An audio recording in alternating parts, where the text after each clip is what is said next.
Et bonjour à toutes et à tous, c'est Kubik, j'espère que vous allez bien, moi ça va super aujourd'hui. On se retrouve sur une nouvelle vidéo Scratch. Alors cette fois-ci ça va être un petit tuto assez complémentaire sur Scratch, donc c'est pas forcément obligé de faire ça sur un jeu Scratch, mais ça va vous aider vraiment à réduire pas mal de bugs. Donc dans ce tuto, qu'est-ce que nous allons faire? Nous allons tout simplement optimiser un jeu sur Scratch. Alors comment va-t-on optimiser un jeu sur Scratch? Alors déjà, l'optimisation d'un jeu, ça va être surtout par exemple sur les cinématiques.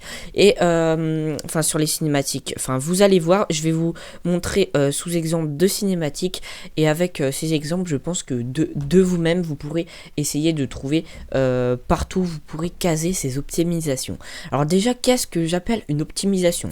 Alors je vais prendre un exemple tout bête, hein. Là vous pouvez voir mon sprite de Scratch. On va dire qu'on va faire une cinématique. Donc on va faire quand drapeau vert cliquer, on va faire apparence, bon on va le montrer, et on va faire comme si c'était une cinématique avec du texte, tout ça. Et l'on va faire par exemple glisser en une seconde à x égale allez, x égale moins 100, y égale 100. Voilà, hop, on fait comme ça.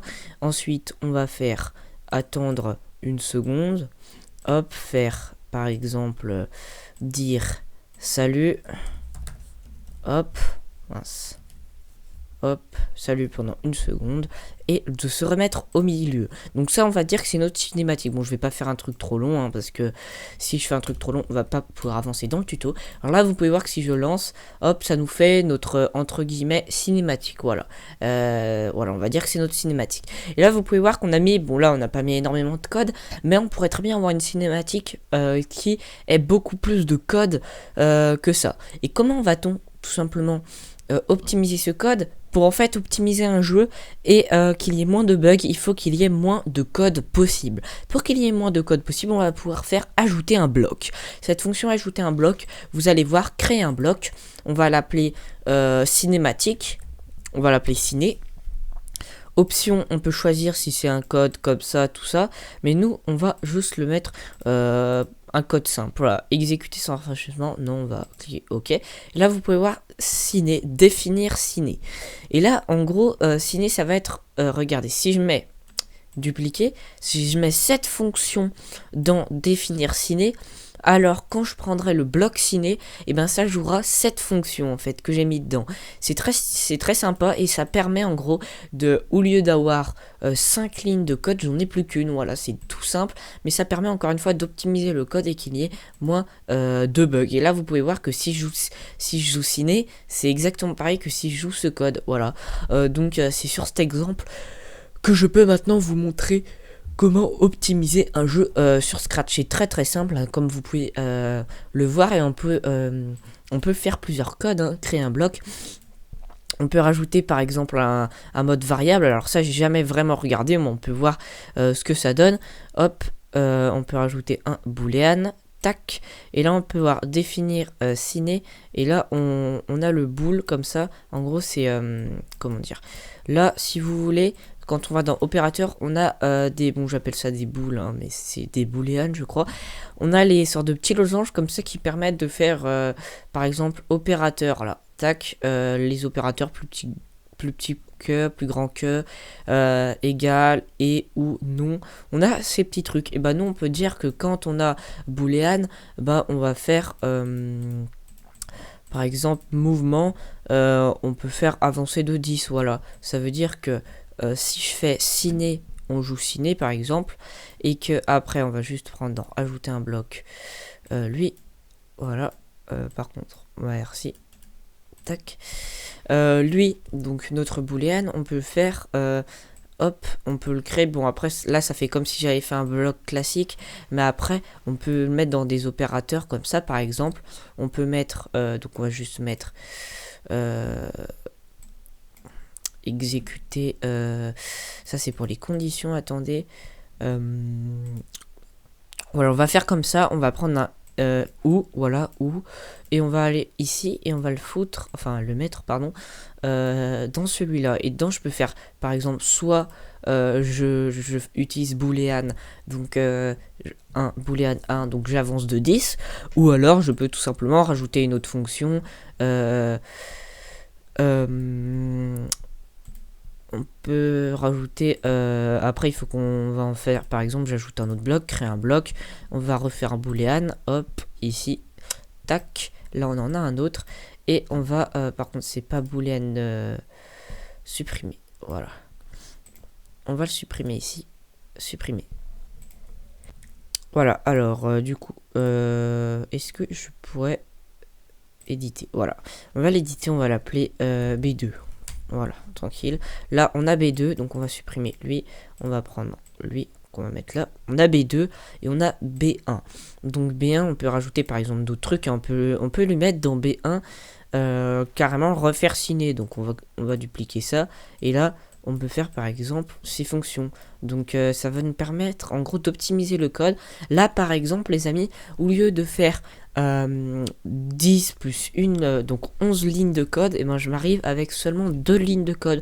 Donc là c'est un exemple comme un autre, hein. Bon, c'est un exemple un peu moisi que je vous ai fait, mais c'est pour que vous compreniez.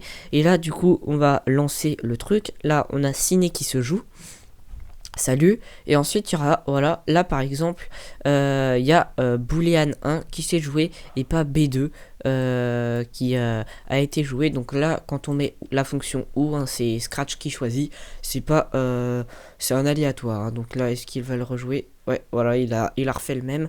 Donc faut regarder s'il le fait, hein. Après je sais pas si ça marche complètement. Voilà, bon il le fait tout le temps, hein. Donc peut-être, attendez, il y a peut-être si je le mets, oula, hop, hop, et hop. Si je le mets comme ça, est-ce que c'est pareil? On va voir ça, mais de toute façon, c'est un aléatoire. Donc bon, voilà, vous pouvez voir que, bon, je sais pas si c'est que j'ai pas de la chance ou que si il y a un problème, que ça le joue tout le temps, boolean 1. Mais bon, voilà, vous m'avez compris. Là, on peut faire une condition, mais hop, si je mets juste B2 dedans, tout simplement, bah, il jouera B2. Voilà.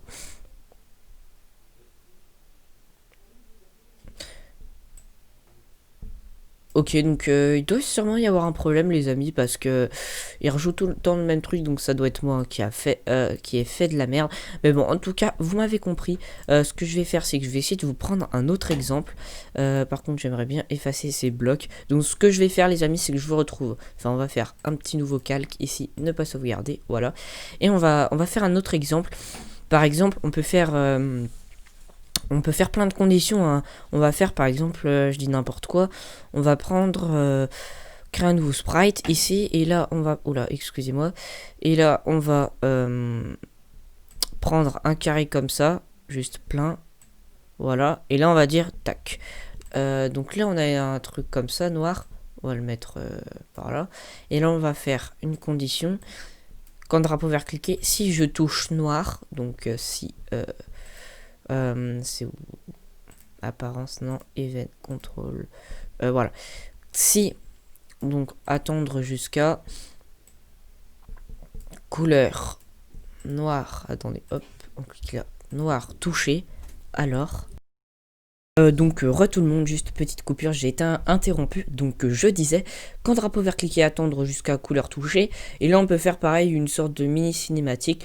Donc glisser en une seconde vers Y, allez 100, et non, X 100 et Y moins 150. Voilà, on va dire comme ça. Ensuite on va faire notre petit dialogue, dire hello pendant 2 secondes. Penser, enfin dire hello pendant 1 seconde. Penser, voilà, et faire une rotation par exemple, tourner à attendez, hop, s'orienter à 90, s'orienter à 90, bon, on va le mettre qu'une fois, et on va faire ensuite mouvement aller à, enfin glisser en une seconde à X égale 0, Y égale 0. Et là on a notre mini cinématique. Du coup, par contre, évidemment, il faut que je fasse un système de clavier, enfin que je puisse contrôler le personnage. Donc je vous propose de le faire vite fait, hein, les amis, comme ça vous fera. D'ailleurs les amis, on va en profiter les amis pour faire, pour créer un bloc. Voilà. Et là, donc créer un bloc, on va l'appeler mouvement. Voilà, mouvement. Tac. Et là on a mouvement. Et là plutôt que s'embêter à faire oula, excusez-moi, plutôt que s'embêter à faire tout le code, ce qu'on va faire c'est qu'on va répéter indéfiniment, et là on va faire notre déplacement, voilà, tac. Là, on va faire juste aller en haut, en bas. Hein. Hop, ensuite, on va faire 6 touches. Il y a des touches. Voilà, 6 touches pressées. Donc, on va mettre flèche du haut. Alors, avancer de 10. Non, on va mettre. Je m'excuse encore une fois. Ajouter 10 à X.